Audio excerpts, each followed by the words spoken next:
तुम्हाला माहिती आहे का की भारताचे पहिले महान्यायवादी कोण होते?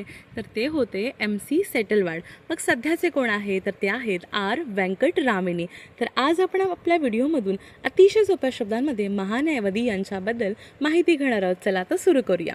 बघा, भारतीय राज्यघटनेमधील कलम 76 म्हणजेच आर्टिकल 76 हे महान्यायवादीच, ज्यांना अटॉर्नी जनरल ऑफ इंडिया असं म्हणलं जातं, तर त्यांच्याशी संबंधित आहे.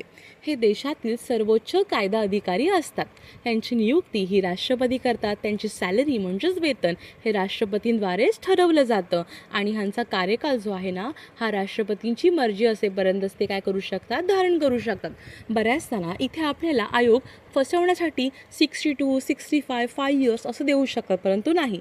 3 पॉईंट सलग लक्षात ठेवायचे: नियुक्ती, कार्यकाल आणि वेतन. ठीक आहे, कोण डिसाईड करतं? राष्ट्रपतीच. आता आहे पात्रता. बघा, सर्वोच्च न्यायालयाचे न्यायाधीश होण्यासाठी जी पात्रता लागते ना, तीच यांनासुद्धा लागू आहे. मग ती पात्रता काय आहे?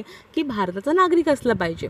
उच्च न्यायालयामध्ये 5 वर्ष न्यायाधीश म्हणून किंवा 10 वर्ष वकील म्हणून काम केलं पाहिजे आणि राष्ट्रपतीच्या मते ती व्यक्ती निष्णात कायदेपंडित असली पाहिजे. तर या सगळ्या तरतुदी ज्या आहेत ना, या महान्यायवादाला सुद्धा काय होतात? लागू होतात. ठीक आहे, मग आता कार्य बघूया.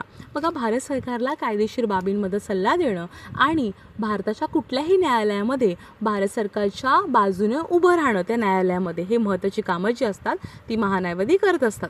त्यांचे विशेष अधिकार हे आहेत की संसदेच्या दोन्ही सभागृहांमध्ये बोलण्याचा, कामकाजामध्ये भाग घेण्याचा त्यांना अधिकार आहे, परंतु त्यांना वोटिंग राईट नाही आहे, ते मतदान करू शकत नाही आहे. ठीक आहे, आता बघा, कसं असतं की बऱ्याचदा आहे ना की भारत सरकारच्या अंडर व्यक्ती काम करते, म्हणजेच ती कुठेही प्रायव्हेट किंवा खाजगी काम करू शकत नाही, अशी तरतूद असते.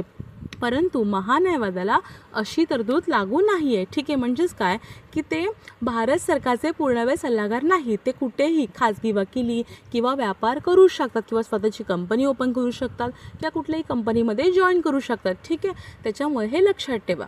तर आय होप तुम्हाला हा टॉपिक कंप्लीट समजला असेल. अशाच टॉपिकसाठी चॅनलला सबस्क्राईब करा. व्हिडिओ आवडला असेल तर व्हिडिओला लाईक करा आणि शेअर करा. धन्यवाद.